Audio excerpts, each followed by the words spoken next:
कार्यक्रम के पूर्ण आयोजक हैं श्री विनोद कुमार, श्रीमती रंजना, डॉक्टर विशाल, डॉक्टर रेशु, डॉक्टर वर्षा, अभिषेक, विकास, विवान, रियाना, अबीद, अबीरा एवं समस्त कोयरा परिवार, बिलासपुर, छत्तीसगढ़। नमो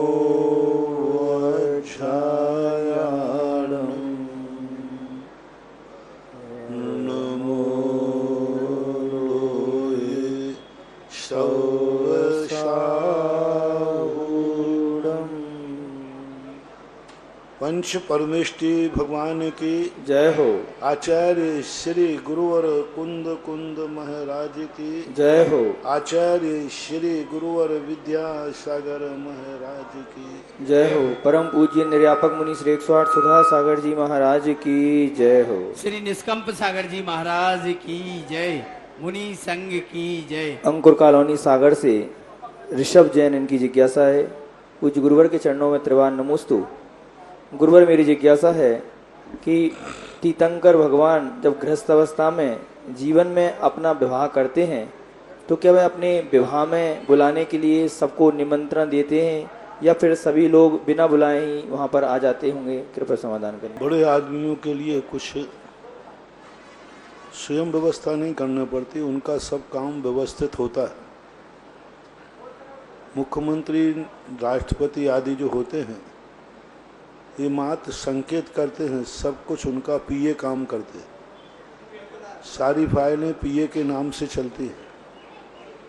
इसी प्रकार तीर्थंकरों की सारी व्यवस्थाएं उनको कुछ भी विकल्प नहीं करना पड़ता। उनका सारा सिस्टमेटिक ढंग जो देवता होते हैं, इंद्र होते हैं, वो उनके अभिप्राय के अनुसार सब कुछ करते रहते हैं। उनको स्वयं कुछ भी नहीं करना पड़ता, यहाँ तक कि उनको सोचना भी नहीं पड़ता, कहना भी नहीं पड़ता, विचार भी नहीं करना पड़ता कि इसको बुलाओ या नहीं बुलाओ, क्योंकि अवध ज्ञानी देवता होते हैं। वे अवध ज्ञान के माध्यम से भगवान के भावों को जान लेते हैं। वो भगवान के रिश्तेदारों को जान लेते हैं, मित्रों को जान लेते हैं, सब कुछ बांधले विवाह आदि कार्यक्रम है तो देवता अवध ज्ञान के माध्यम से जान लेंगे कि ये क्या क्या व्यवस्थाएं करना है। वो स्वयं उस व्यवस्था को करते हैं। और दूसरी बात, तीर्थंकर के रहते हुए तीर्थंकर के माता पिता जीवित रहते तो सारा काम माता पिता के नाम से होता है। कोई भी तीर्थंकर के सामने तीर्थंकर कभी अनाथ नहीं होते। तीर्थंकर के नियम से माता पिता उनके जिंदगी भर काल में, तो जब माता पिता जीवित हैं तो सब कार्य जो व्यवहार के हैं वो बड़ों के नाम से चलते हैं कि छोटों के नाम से? तो माता पिता के नाम से चलते हैं। माता पिता बुलाएंगे, माता पिता विचार करेंगे, माता पिता ये सारी व्यवस्थाएं करेंगे। तीर्थंकर हर कार्य में निर्लिप्त रहते हैं, उनको किसी भी व्यवहारिक क्रिया का टेंशन नहीं करना पड़ता। हाँ, जब रिश्तेदारियों में जाते हैं तब जरूर उनके रिश्तेदार उनको बुलाते होंगे, क्योंकि मित्रगणों के साथ में किसी कार्यक्रम में तीर्थंकर शामिल हुए हैं ऐसा वर्तमान युग में देखने में नहीं आया। किसी रिश्तेदार की शादी में या विवाह में तीर्थंकर शामिल हुए ऐसा कोई उल्लेख नहीं मिला। अपने दोस्तों के साथ भ्रमण किया है ये तो उल्लेख मिलता है। उनके जो हम दोस्त थे, उनके साथ में पढ़ने वाले, उनके साथ वो घूमने गए, उनके साथ विचरण करते हुए मिले, पर रिश्तेदारी में किसी के गए हैं ऐसा कोई उल्लेख, ऐसा कोई देखने में नहीं आ रहा। महाराज श्री, जब देवता ही तीर्थंकर भगवान का जन्म होता है तो सारी व्यवस्थाएं और क्रियाएं देवता ही देखते हैं, तो क्या तीर्थंकरों के विवाह संबंधित जो क्रियाएं होती हैं वे भी देवता ही देखते हैं? पूरे तीर्थंकर के पूरे जीवन काल में सारे देवतागण अपनी सारी व्यवस्थाएं करते रहते जब तक वो गृहस्थ अवस्था में। गृहस्थ अवस्था क्या उनका जिम्मेवारी है संपूर्ण व्यवस्थाएं करना। अंकुर कॉलोनी सागर से ही इंजीनियर भरतेश जैन की जिज्ञासा है। पूज्य गुरुवर के चरणों में त्रिवान नमोस्तु। महाराज श्री, भगवान को बीतराग इसलिए कहा जाता है, उन्होंने राग को जीत लिया है। जिज्ञासा यह है कि भगवान ने तो द्वेष को भी जीत लिया है, फिर उनको बीत द्वेषी क्यों नहीं कहा जाता? कृपया समझाने की कृपा करें। राग की प्रबलता है। जिसने राग को जीत लिया उसने द्वेष को तो जीत ही लिया है, लेकिन जिसने द्वेष को जीत लिया उसने राग को जीता हो, ऐसा कोई नियम नहीं। एक सैद्धांतिक व्यवस्था है, क्योंकि सिद्धांत में सबसे पहले द्वेष जाता है, क्रोध और मान, माया, लोभ ये कषाएं जाती हैं, अंत में लोभ जाता है। क्रोध, मान पहले चला जाता है और लोभ लास्ट में जाता है। यानी लोभ को, राग को जीत लिया, यानी कषाय द्वेष को तो जीत ही लिया। दूसरी बात है, 24 घंटे में व्यक्ति राग ज्यादा करता है कि द्वेष ज्यादा करता है? बोलो। राग ज्यादा होता है तुम लोगों को दिन भर में कि द्वेष ज्यादा होता है? राग ज्यादा होता है, द्वेष बहुत कम होता है। कितनी देर गुस्सा करते हो दिन भर में? राग तो 24 घंटे ही होता है। कपड़े पहनना है तो राग, भोजन करना है तो राग, कुछ भी है। 24 घंटे में राग के बार ज्यादा है, द्वेष के कम है। द्वेष की अनुभूति कम होती है, राग की अनुभूति ज्यादा होती है।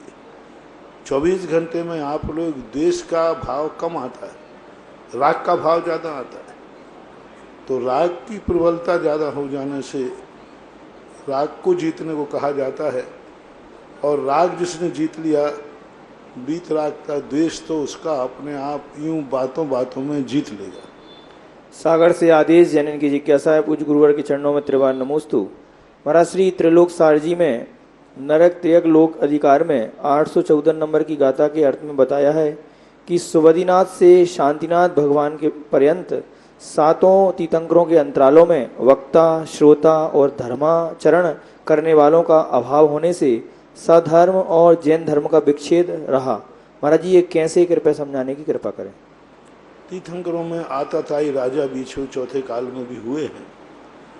कभी कभी ऐसे राजाओं का राज्य पड़ जाता है जो धर्मद्रोही होते, धर्म विद्रोही होते।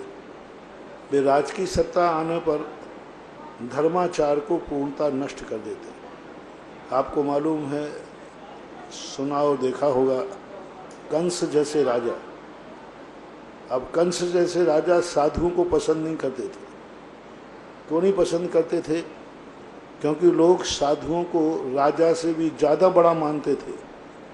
तो कंस उन साधुओं को पकड़कर जेल में डाल देता था, अपना रथ साधुओं को ऊपर रख करके चलाता था। तो ये भगवान को नहीं मानता था। आपने वैष्णव दर्शन में सुना कि हिरण्याकश्यप ने अपने बेटे को भी मारने का उपक्रम किया, क्योंकि वो भगवान को मानता था। उससे पूछा गया संसार में सबसे बड़ा कौन है? बोले भगवान। और हिरण्याकश्यप को ये सुनना बर्दाश्त नहीं था। वो कहता था सबसे बड़ा मैं हूँ। तो इस प्रकार की नीति वाले चौथे काल में भी हुए राजा, विचार वाले, वो धर्म का नाश कर देते।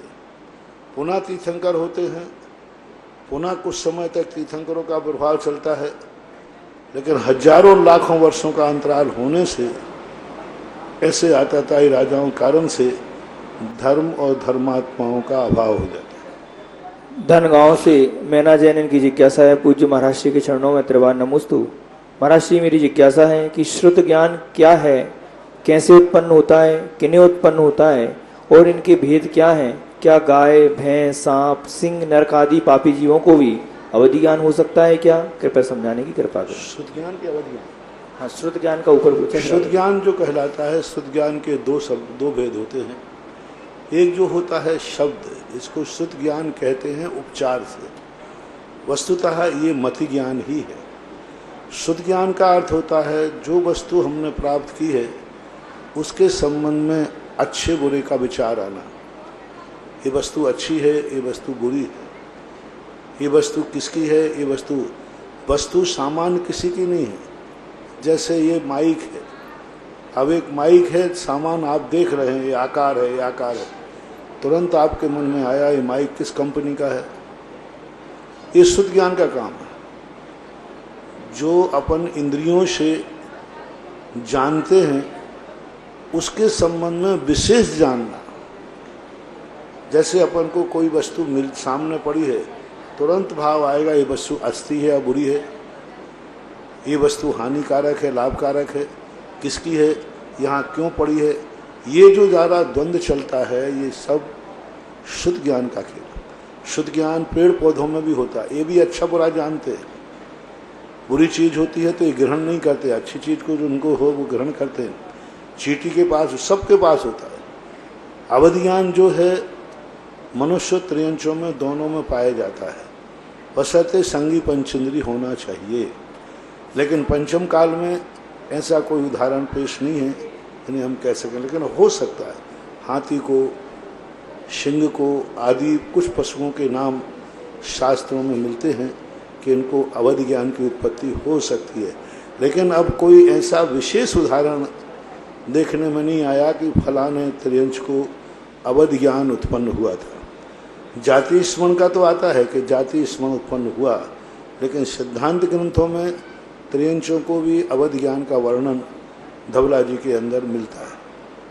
सर्किट हाउस कोटा से शशि प्रभा जैन की जिज्ञासा है, पूज्य गुरुवर के चरणों में परिवार सहित त्रिवार नमोस्तु। गुरुवर जिज्ञासा है कि विदेह क्षेत्र में 20 तीर्थंकर सदैव विद्यमान रहते हैं, परंतु जब तीर्थंकर को मोक्ष हो जाता है तो उनकी जगह पर दूसरे उसी नाम के तीर्थंकर को केवल ज्ञान प्राप्त हो जाता है। तो क्या उन तीर्थंकरों के 3 कल्याणक पूर्व में ही मना लिए जाते हैं?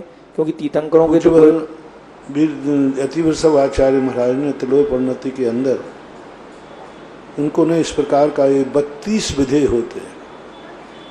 32 विधेयों में एक मेरु संबंधी 32 विधेय, टोटल 160 विधेय होते हैं। 132 विधेयों में किसी 4 विधेय में ही तीर्थंकर होते हैं, कोई भी 4। तो मान लीजिए, सपोज कीजिए अपन यहाँ 2 डिवाइडेशन करते हैं, भीलवाड़ा है, बूंदी है। मान लीजिए बूंदी में कोई तीर्थंकर अभी प्रवर्तमान है, तो भीलवाड़ा में कोई दूसरा तीर्थंकर प्रवर्तमान हो जाएगा, वो क्षेत्र दूसरा है। पूरे 6 खंड की व्यवस्था है, मतलब जिस क्षेत्र में विराजमान हो रहा वो 6 खंड अलग है, दूसरा क्षेत्र 6 खंड अलग है। जैसे अपना भारत देश है, अभी ये अलग है और विदेह क्षेत्र अलग है। तो जब यहाँ पर तीर्थंकर का अभी काल चल रहा है, तो उन 32 में से किसी अन्य दूसरे क्षेत्र में तीर्थंकर का अवतार हो जाएगा, उनका जन्म कल्याणक गर्भ कल्याणक शुरू हो जाएगा। जैसे इनको मोक्ष होगा तैसे उनको केवल ज्ञान प्राप्त हो जाएगा, वो दीक्षा लेकर के विचरण किए जाएंगे।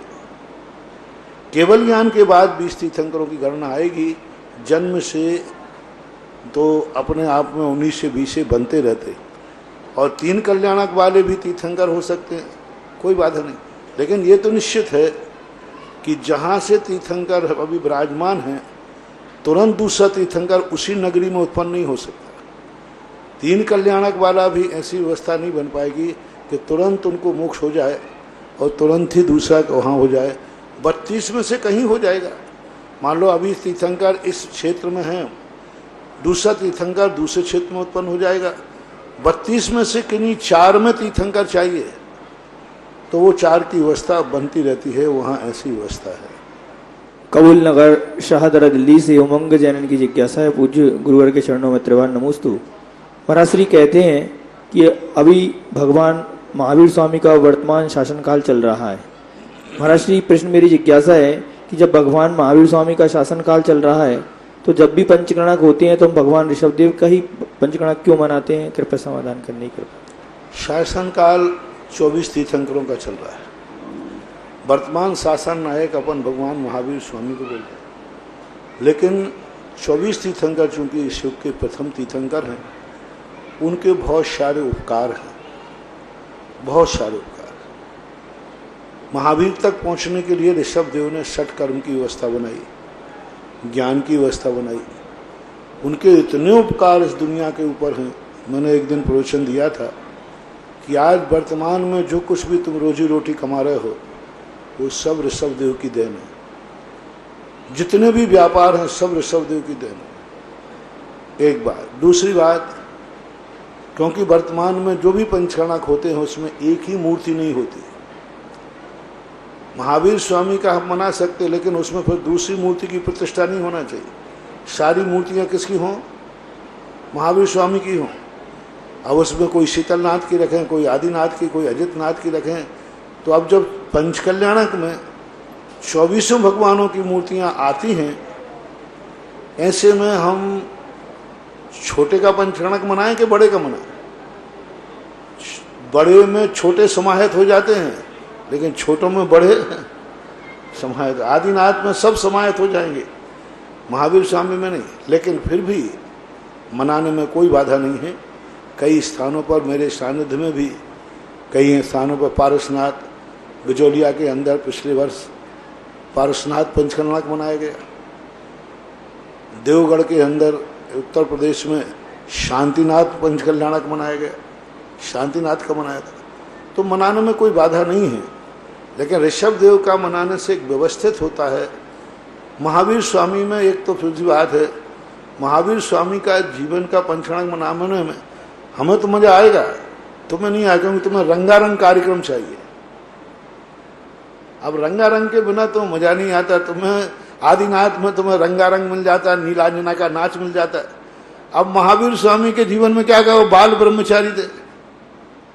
अब उनके जीवन का कोई राग रंग का विषय है ही नहीं। तो एक नाटकीय जो मंचन है वो आदिनाथ भगवान के जीवन में बन जाता है, क्योंकि उनके जीवन में ऐसी ऐसी घटनाएं घटी हैं जिन घटनाओं का मंचन करने पर दृष्टाओं का भी थोड़ा मन लग जाता है। महावीर स्वामी का तो सीधा सीधा वीतरागी है, बचपन से ही वो वैसे ही वीतरागी थे। बचपन से उनका, तो तुम लोगों को मजा नहीं आएगा। तुम लोगों को क्या मजा आता है? एक बार प्रवचन में मैं राम की उपदेश दे रहा था, तो एक वैष्णव सज्जन आए, बोले महाराज जी आप लोग राम ही राम को क्यों बोलते हो?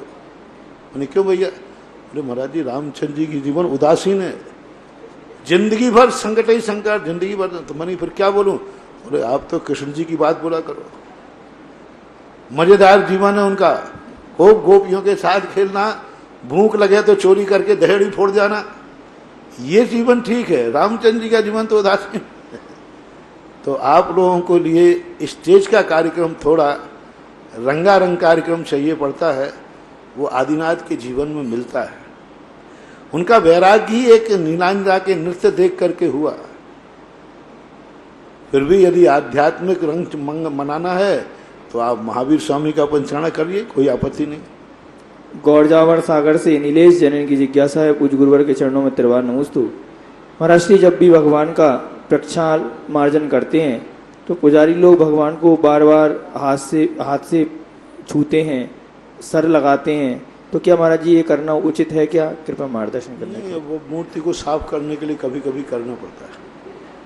मूर्ति के अंदर जल रुक जाता है प्रक्षाल आदि में, तो करना पड़ता है। चला करके तो कोई नहीं करता, मूर्ति की सफाई के लिए करते हैं, तो भाव अच्छा होने से कोई दोष नहीं। उज्जैन से नरेश जैन इनकी जिज्ञासा है, पूज्य महाराज श्री के चरणों में त्रिवार नमोस्तु। महाराज जी चक्रवर्ती के पास 14 रत्न और 9 निधियां होती हैं। 14 रत्नों में 7 जीव और 7 अजीव रत्न हैं। यह रत्न और निधियां किस प्रकार से कार्य करती हैं? देवकृत हैं या मानवकृत हैं? कृपया समाधान करने की कृपा करें। ये 14 जो रत्न होते हैं, ये रत्न के नाम से कहे जाते हैं। रत्न का अर्थ वो हीरा पन्ना नहीं है। रत्न का अर्थ है अनमोल, जिससे बड़ा कोई चीज़ नहीं हो तो उसको रत्न कहते हैं। इन पत्थरों को भी अपन उपचार से इसलिए कहते हैं क्योंकि ये बहुत महंगे होते हैं। इन निधियों का सबके अलग अलग काम है। अलौकिक शक्ति जागती है, अलौकिक शक्तियाँ होती हैं। जैसे उनके पास एक चर्म नाम का रत्न होता है, वो यदि चर्म नाम के रत्न पर बिछा दें तो वो पूरा का पूरी सेना को आकाश में उड़ा के ले जाएगा। पानी यदि बरस रहा हो तो समुद्र में डाल दो, पूरी सेना लाखों लोगों को समुद्र पार करा देगा। कांकड़ी रत्न होता है, कहीं भी उसको चला दिया जाए तो वज्र को भी भेदन कर सकता है। दंड होता है, तो एक मुकदर मारने से गुफाएं खुल जाती। घोड़ा होता है, चेतन रत्नों की शक्ति अलग होती है। सामान्य घोड़ा एक घोड़ा है, उसमें जैसे ही चक्रवर्ती को बैठता है या उनके चक्रवर्तित्व हो जाता है, इतनी ताकत जान जाती है उसमें कि 12 योजन की छलांग लगा लेता है।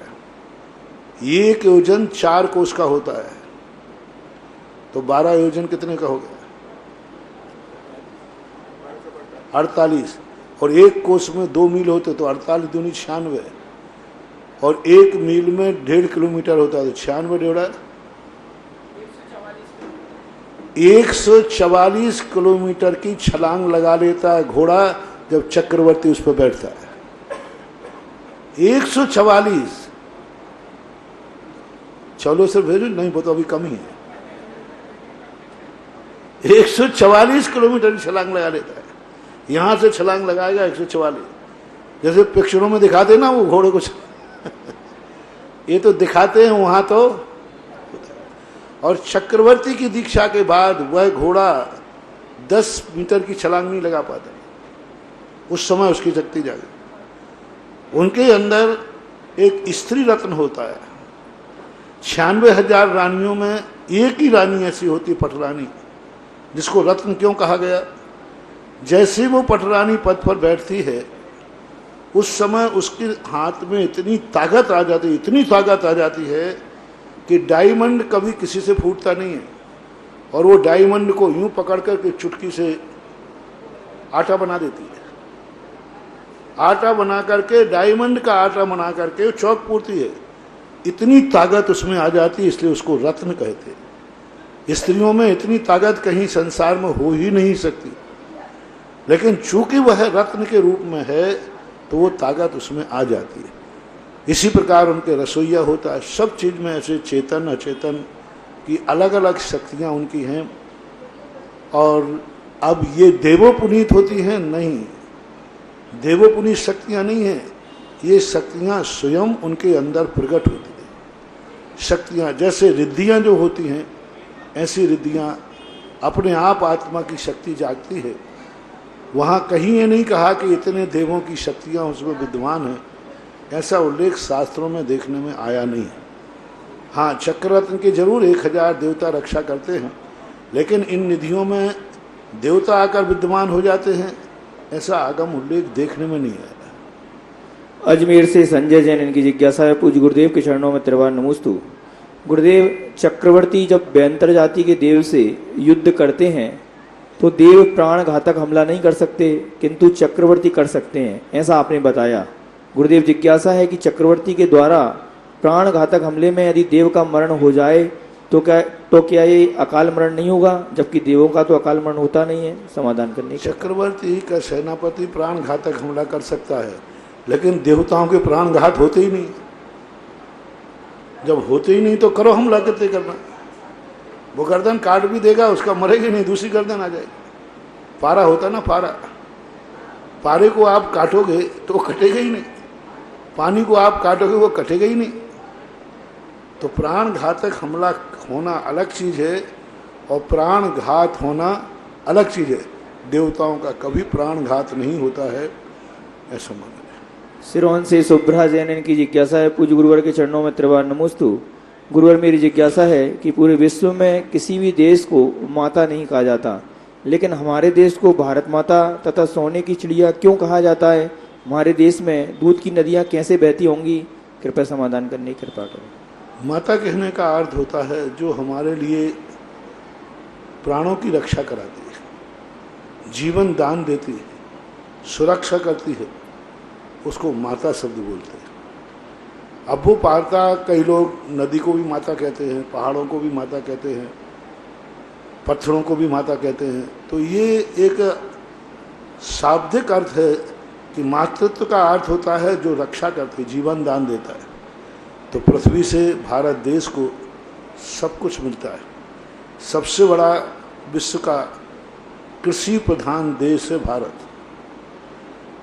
और भारत में सबसे ज़्यादा कृषि प्रधान होने से उसको माता कहते हैं। भारत देश की जो संपदा है, वन संपदा, वो अनेक जड़ी बूटियों से भरी है।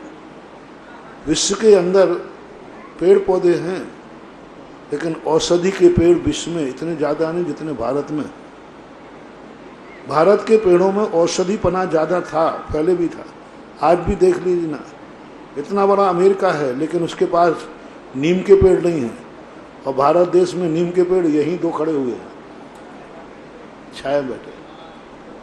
अब करोड़ों अरबों रुपया भारत देश के नीम के पेड़ों को उसने पेटेंट करने के लिए भारत से गुजारिश की भारत ने नीम के पेड़ों का बेच दिए उन्होंने।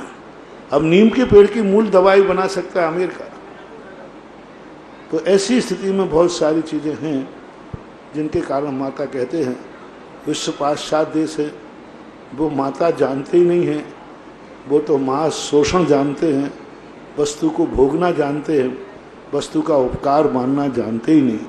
उनका तो एक ही काम है, जो पशु उपयोग में नहीं है तुरंत काट दो।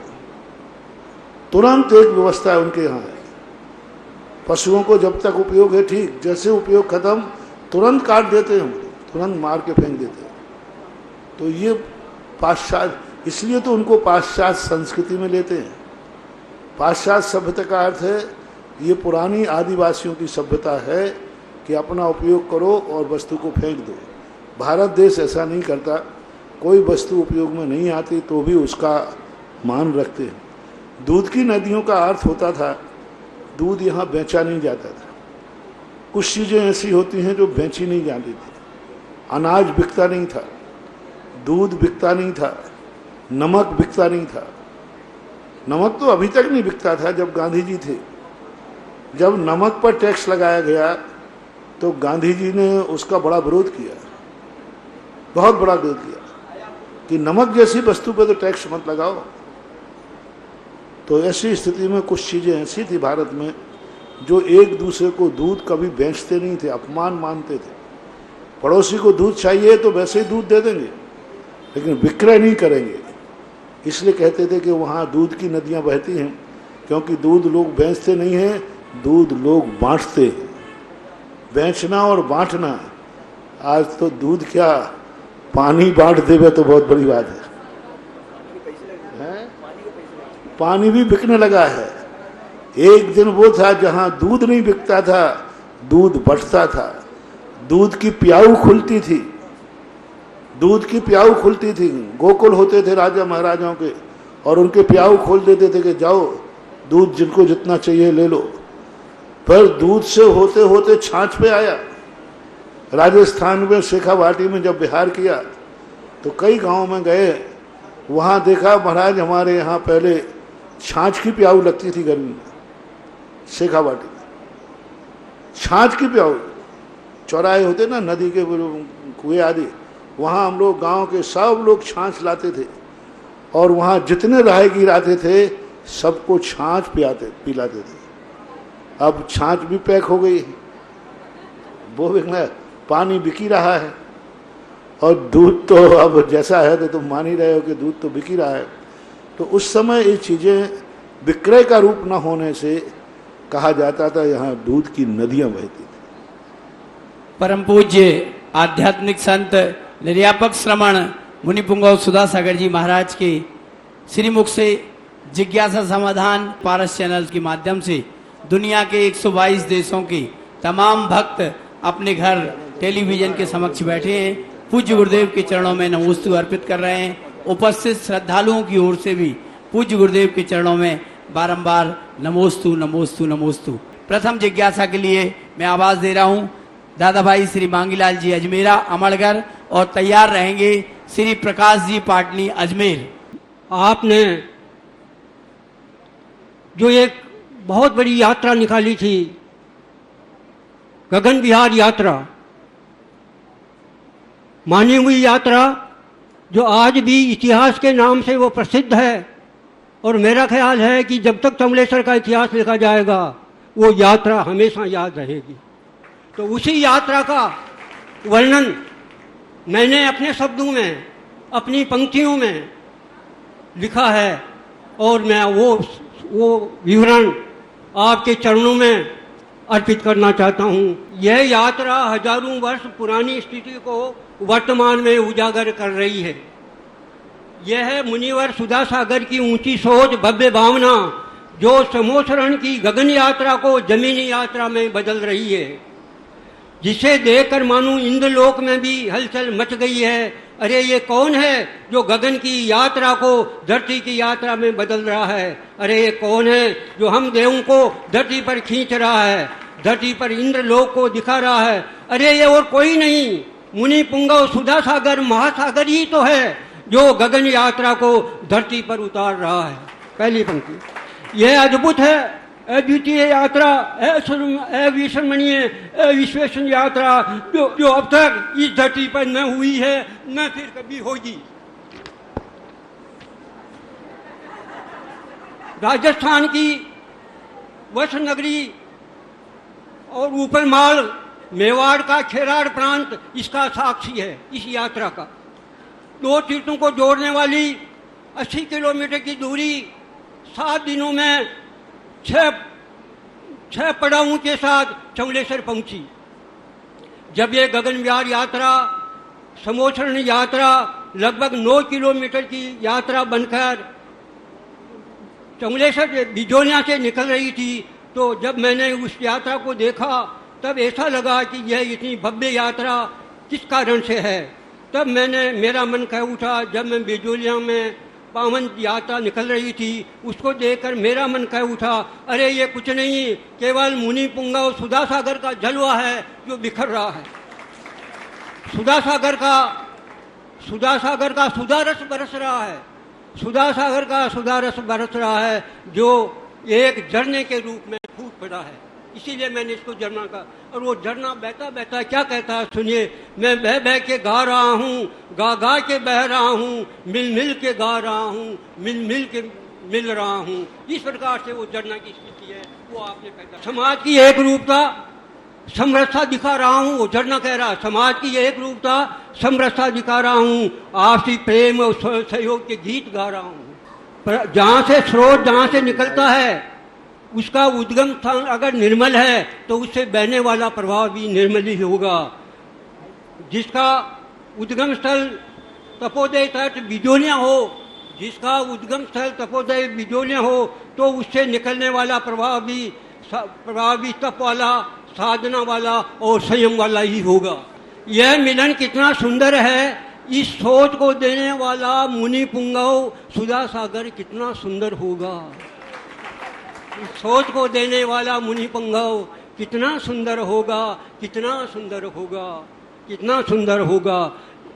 अब चमलेश्वर क्षेत्र का मंच संभाल लिया है राष्ट्र संत सभी त्यागी 5 रत्नों ने। वो है पूज्यवर मुनिवर सुधा सागर, महासागर, अकिंचन सागर, गंभीर सागर और धैर्य सागर ने। अब देखिए आगे क्या क्या होता है। प्रोजेक्ट तैयार है, विश्व स्तर का, अंतर्राष्ट्रीय स्तर का, अपने आप में एक ही जिनालय, विशाल 24 ये श्रेणी के लोगों के लिए। नंदीश्वर द्वीप रचना, सहस्त्रकूट जिनालय रचना, महाविद्यालय, धर्मशाला, संरक्षण योजना आदि आदि कई प्रारूपों में प्रारूप घोषणा हो चुकी है। इनकी घोषणा हो चुकी है। यह है 20 श्रेणी लोगों के लिए। मुनिवर का चमत्कार देखिए, मुनिवर का चमत्कार देखिए। इधर घोषणाएं, उधर क्रियान्वित हेतु भक्तों की भीड़ उमड़ पड़ती है।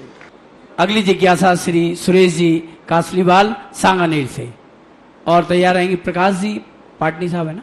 मुनि श्री के चरणों में नमोस्तु नमोस्तु नमोस्तु।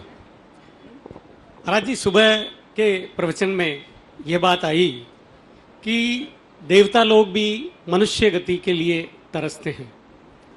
इसमें जिज्ञासा महाराज जी ये है कि जब मनुष्य गति में आता है तो वो देवगति की कामना करता है, तो क्या इसमें संयम और असंयम की ही भावना है या इसके अतिरिक्त भी कुछ बात है?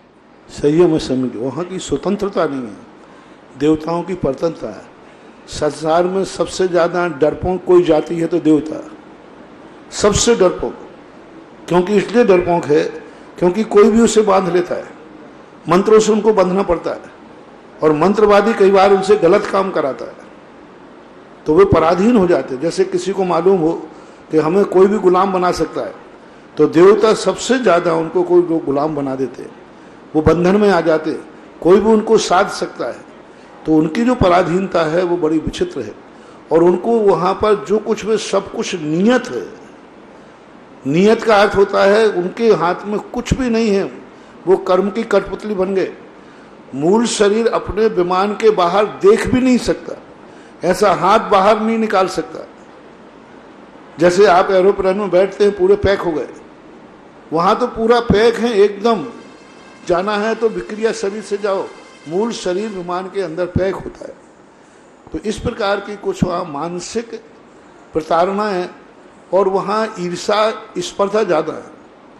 ईर्षा, एक दूसरे का वैभव देख करके देवों को अंदर बहुत ईर्षा जागती है, संतोष वहाँ नहीं होता। और संयम की तो विवक्षा होती ही है। तो जो सम्यक दृष्टि देव हैं वो तो उनकी बात कही गई।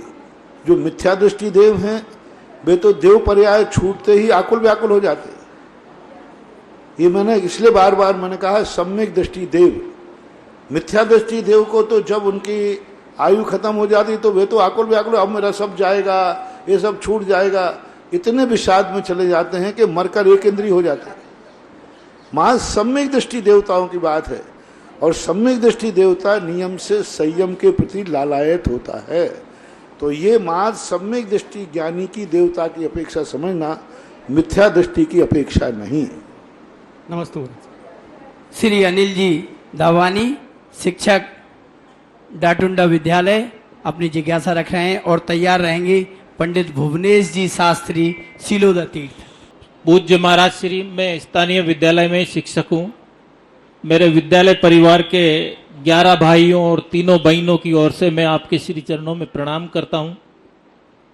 मैं मूल प्रश्न पर आऊं।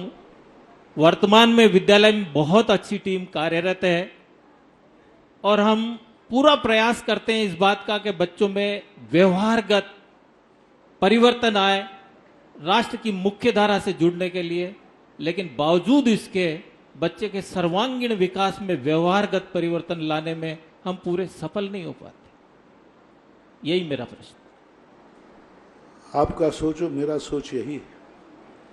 तुम तो एक विद्यालय में पढ़ने वाले विद्यार्थियों को, मैं तो सारे भारत को विद्यालय मानकर गांव-गांव इसलिए घूम रहा हूं।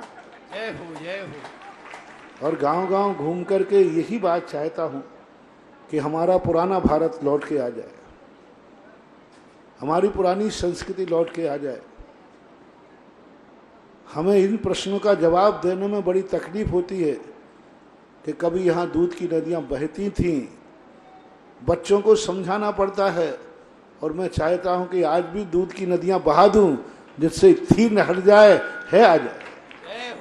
सोने की चिड़िया कहते थे वे संस्कार आज सबसे ज़्यादा उसका कारण है विश्वीकरण की नीति।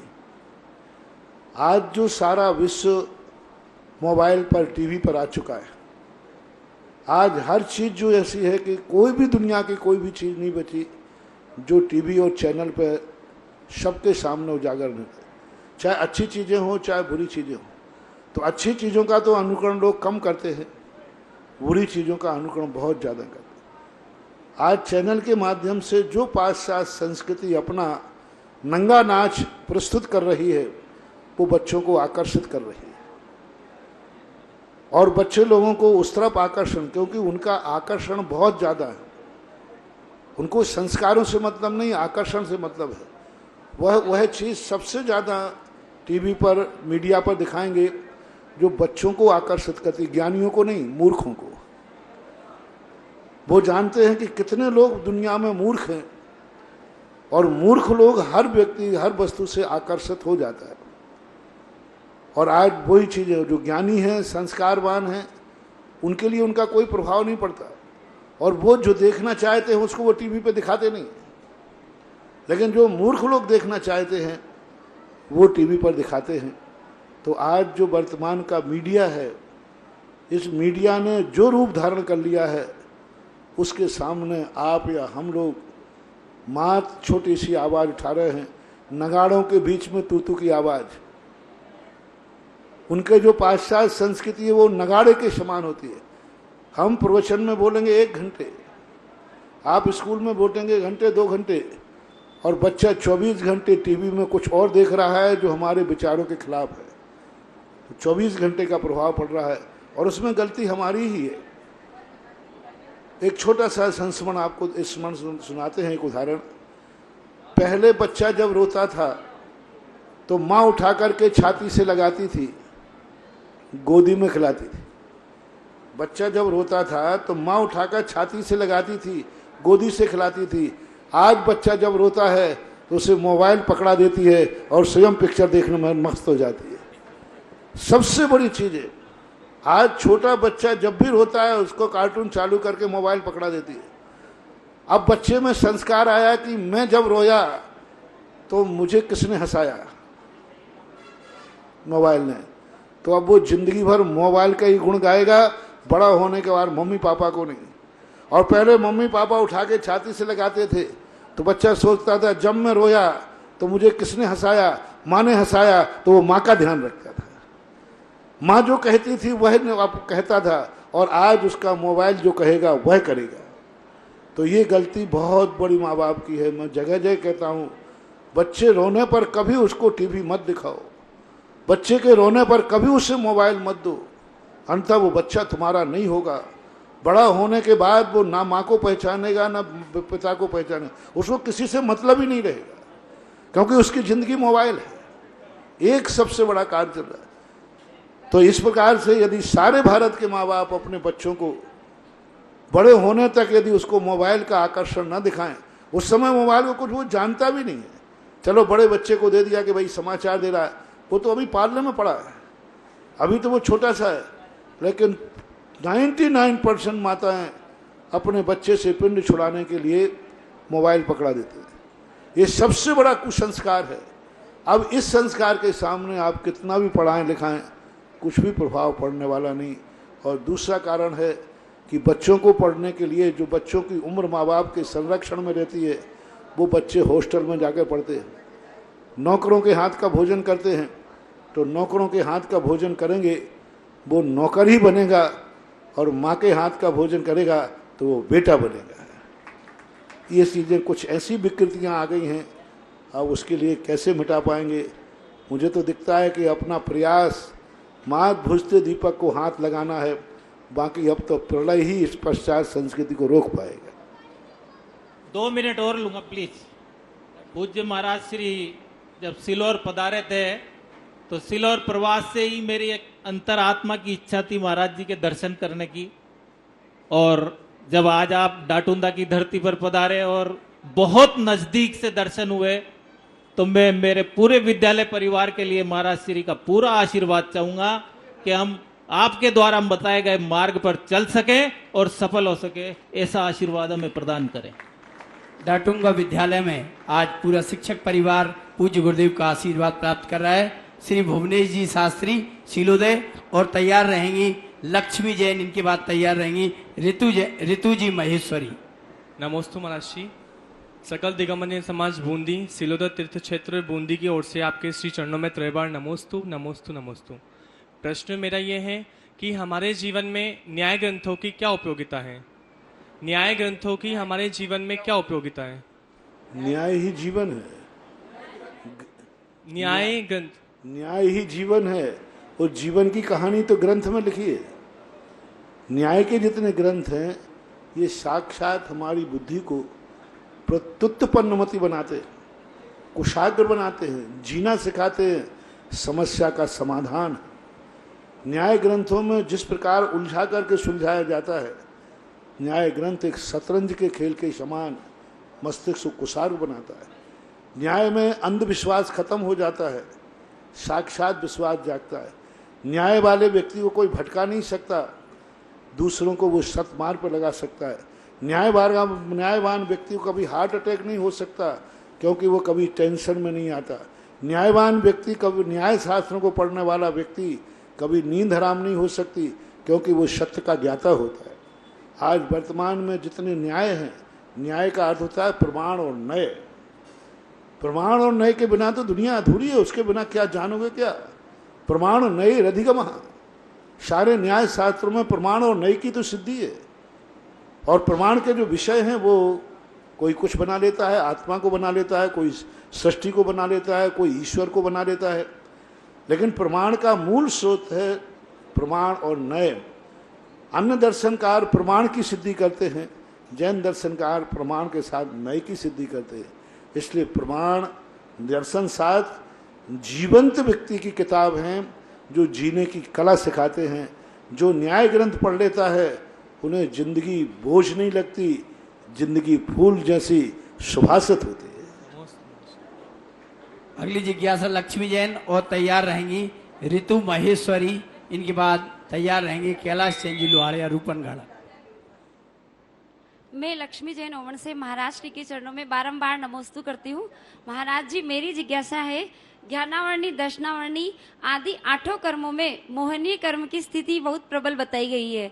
इस मोहनीय कर्म के प्रभाव से ही आधुनिक समय में माँ बाप के द्वारा अगर अपनी बेटी शादी के बाद अगर बेटी के कोई दुख हो तो माँ बाप उसको किसी भी तरह कम कर देते। तो पुराने समय में राजा जनक के द्वारा सीता जी के दुखों को क्यों कम नहीं किया गया महाराज? उनका जनक जी एक बेटी के ही पिता नहीं थे, वे एक देश के राजा थे। रामचंद्र जी एक स्त्री के ही पति नहीं थे, वे राजा राम थे, राष्ट्र की संपत्ति थे।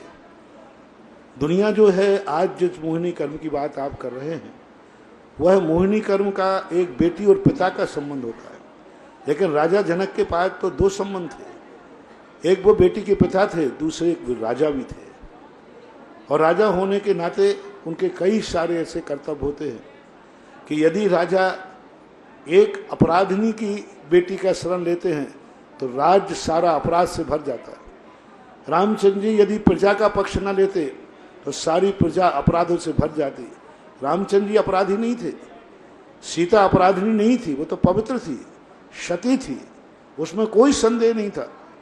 लेकिन चूंकि जनता के भी राजा हैं, यदि जनता के सामने जनता की पुकार न सुनी जाए तो सारी जनता वास्तव में अपराधनी हो जाएगी, अपराध हो जाएगी। तो राजा के सामने राजपद बड़ा होता है, पति पद नहीं। राजा के सामने पिता पद बड़ा होता है, बेटी पिता पद छोटा होता है, राजा पद बड़ा होता है। आप देखें वो किस महान पद पर बैठे थे। बड़े राजा महाराजाओं ने कितने अन्याय सहन किए। महाभारत का देखो, ताशरी ने कितने अन्याय सहन किए, क्योंकि वो हस्तिनापुर की गद्दी से बंधे थे। उन्होंने वचन दिया था कि हस्तिनापुर की गद्दी पर कभी भी किसी को शस्त्र नहीं उठाने दूंगा, आंख नहीं उठाने दूंगा। वो गद्दी के मालिक। अपन देख रहे हैं कि वो अन्याय पक्ष देख रहे हैं, द्रौपदी का चीरहरण। अपन दूसरा पक्ष देखें कि वो हस्तिनापुर की गद्दी का पक्ष ले रहे हैं। तो ये जो महान आत्माएं होती हैं, इनका रूप बहुत छोटे दायरे में नहीं होता। एक बेटी के बाप ही नहीं होते, वे संसार के पिता होते। और संसार का पिता होता है तो उन्हें अपनी बेटी की ही चिंता नहीं करना, संसार की, जगत की बेटियों की चिंता करना। जिस दशा में बेटी के लिए संकट पड़ा है, उस दशा में कोई भी राजा यदि पिता है वो संरक्षण नहीं दे सकता, क्योंकि जिस कारण से वह घटना घटी, वह कारण की जब तक सिद्धि नहीं हो जाए कोर्ट से, न्यायालय में, तब तक पिता शरण नहीं दे सकता। पहले के पिता तो ऐसे होते थे, अपने बेटे को ही फांसी दे देते थे, स्वयं पिता हैं, बेटे को भेज देते। इसी प्रकार उस समय उनकी स्थितियां थी, परिस्थितियां थी। आशा जी तैयार रहें और तैयार रहेंगे श्री नरेंद्र जी पांड्या, जयपुर। हे गुरुदेव, आपके चरणों में मेरा कोटि कोटि नमन। जिज्ञासा है कि कल जो हमें ऐसा सौभाग्य मिला वो मानो कि छप्पर फाड़ के मिला, लेकिन ये सौभाग्य हमें किस पूर्णोदय से मिला और आगे भी हमें ऐसा सौभाग्य मिलता रहे, उसके लिए हमें क्या करना चाहिए? हमें आशीर्वाद सदा अपनी भावनाओं को पवित्र रखना चाहिए। भावना भवनाशनी, ऐसा मानना चाहिए। श्री नरेंद्र जी पांड्या और अगली जिज्ञासा रखेंगी श्री मंजू जी जैन, कोटा। महाराज श्री के चरणों में बारंबार नमोस्तु नमोस्तु नमोस्तु। महाराज श्री, देवाय देवे के द्वारा संगानेर आदिनाथ भगवान के जो शांति धारा होती है, तो अभी कुछ दिन पूर्व एक बहुत बड़ा चमत्कार हुआ। एक हमारे पास में फ़ोन आया था कि हमारा सांधरा करा दीजिए। जैसे उसकी सांधरा हुई दिल्ली से, तो वो कुछ स्वास्थ्य लाभ के लिए बोला था। उसका सेम 1 घंटे बाद फ़ोन आ गया जब उसने सांधरा सुनी कि आज मेरे उसको छुट्टी मिल गई है और स्वास्थ्य ठीक हो गया है। तो ये चमत्कार हुआ। महाराज जी, एक जिज्ञासा मेरी ये है, कुछ लोगों के मन में भावना, ये भ्रम रहता है कि जो ऑनलाइन सांतरा कराते हैं, जैसे हमारे यहाँ मंत्री सांतरा भी होती है, तो कहते हैं कि हमको खुद को आके करना चाहिए, खुद को स्वयं आके करें, या महाराज जी जो ऑनलाइन करा रहे हैं उनको भी वही पुण्य मिलेगा? ऐसा क्या जिज्ञासा से बात? हमारे यहाँ कोई भी चीज़ है, यदि इन सब चीज़ों में कुछ नहीं होता तो हमारे आचार्य इनका वर्णन ही नहीं करते। लोग समझ नहीं पा रहे हैं इन अदृश्य शक्तियों को, क्योंकि वैज्ञानिक चकाचौंध एक ऐसी स्थिति है जिसको लोग समझने के लिए बहुत कुछ साधना चाहिए, तपस्या चाहिए, मन की पवित्रता चाहिए। आज जितने लोग भौतिक की चकाचौंध में जा रहे हैं, उतना ही सृष्टि का विनाश हो रहा है। जितना जितना विज्ञान अपने आविष्कार दिखा रहा है, स्थितियां दिखा रहा है, उतना ही ज़्यादा प्रकृति विद्रूप हो रही है। विज्ञान प्रकृति का विरोधी है, प्रकृति का संहार कर रहा है।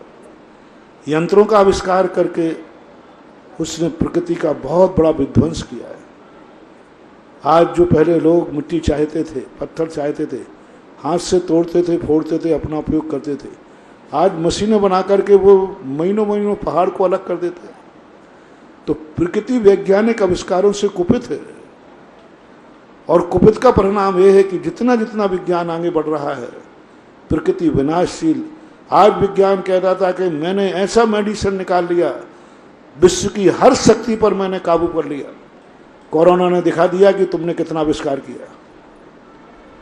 कोरोना ने दिखा दिया जिंदगी दुनिया को, सबकी औकात, कि तुमने कितना मेडिसिन किया है। तुम जितना मेडिसिन बना रहे हो उससे कई गुनी वो बीमारी लेकर आ रहा है। तो आज जो अदृश्य शक्तियां हैं, इन शक्तियों को लोग जागृत नहीं कर पा रहे। शांति धारा आदि जो पाठ है, इनमें बहुत सारी शक्ति छुपी हुई, जो विशेष रूप से और कृत कार्यत अनुमोदना जो स्वयं करते हैं वो अच्छा ही है, लेकिन नहीं करते हैं तो ऑनलाइन करवाते हैं, क्योंकि आज नहीं आना उनका प्रमाद नहीं है, नहीं आना उनकी मजबूरी है। नहीं आना मुझे तो कृत कार्यत से भी उनका प्रभाव पड़ता है, और जितना कृत करने में है उतना ही ऑनलाइन कराने में भी है। इस 1.5 साल के पीरियड में हजारों लाखों लोगों ने ऑनलाइन शांति धारा करा करके लाखों लोगों ने इसका फायदा उठाया है। 5% ही लोग विफल हुए, 95% सफल हुए। जितनी शांति धाराएं हुई हैं उनका सबका हिसाब लगाओ, 5% ही विफल है, तो 5% में तो हर डॉक्टर फेल होता है, हर स्कूल का कॉलेज 5% तो डाउन होते ही है। इस 1.5 साल का मेरा पूरा रिजल्ट बिचौलिया, चौलेश्वर, पारसनाथ, समझ जहां भी हुआ, 900 में से 95% शांति धारा जिन्होंने कराई उनको किसी ना किसी रूप में लाभ मिला। 5% जरूर लोगों को कराने के बाद उनको हानि मिली।